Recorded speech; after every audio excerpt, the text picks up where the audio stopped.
एक बार महात्मा बुद्ध एक गांव में अपने शिष्यों सहित घने पेड़ की छांव के नीचे बैठ थे। आसपास के गांवों से बहुत से लोग अपनी मानसिक समस्याएं लेकर महात्मा बुद्ध के पास आ रहे थे।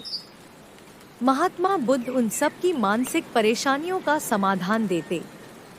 सब लोग खुशी खुशी अपनी समस्याओं का समाधान पाकर वहां से लौट रहे थे।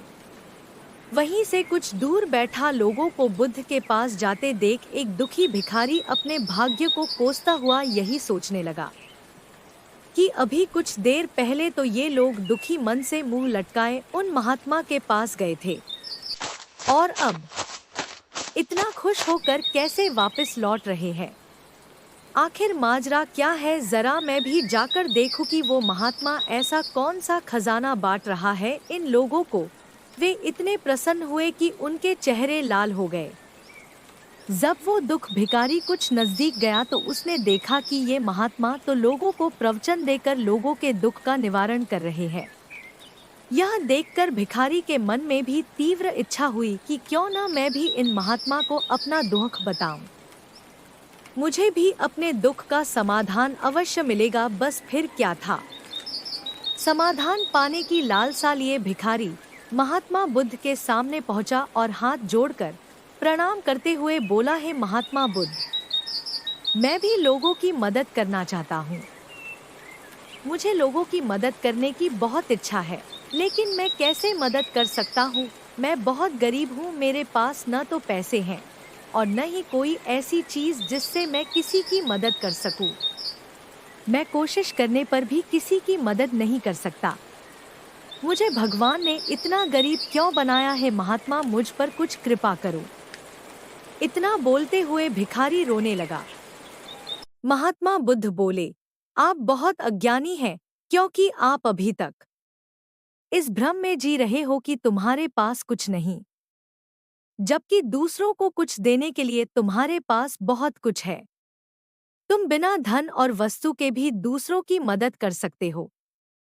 तुम्हारे पास जुबान है जिससे तुम मीठे शब्द बोलकर किसी के दुखी चेहरे पर मुस्कान ला सकते हो। इन्हीं शब्दों की ताकत से तुम किसी के भी टूटते हौसलों को फिर से मजबूत कर सकते हो। इन शब्दों की शक्ति से आप किसी के भी मन में सकारात्मक विचारधारा के बीज बो सकते हैं और उसे गलत रास्ते पर जाने से रोक सकते हैं।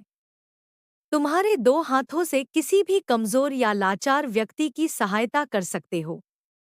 आपके दो आंखें किसी अंधे को रास्ता दिखा सकते हैं। तुम किसी के लिए दुआ कर सकते हो। यह हो सकता है कि उनके बुरे काम फिर से हो जाएं। आप किसी के अच्छे स्वास्थ्य की कामना कर सकते हैं, लेकिन अज्ञानतावश तुम अब तक इस बात को समझ नहीं पाए और इस भ्रम में अब तक जीते रहे कि तुम्हारे पास मदद करने के लिए कुछ नहीं। किसी की मदद करने के लिए धन और वस्तु का होना अनिवार्य नहीं है।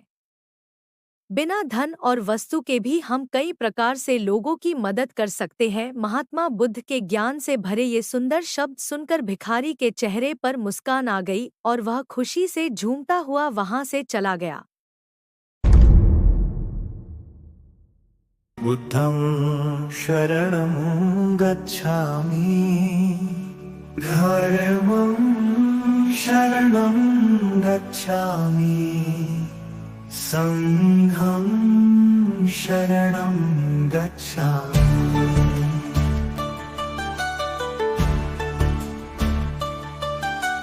धर्मं शरणं गच्छामि, संघं शरणं गच्छामि, बुद्धं शरणं गच्छामि, संघं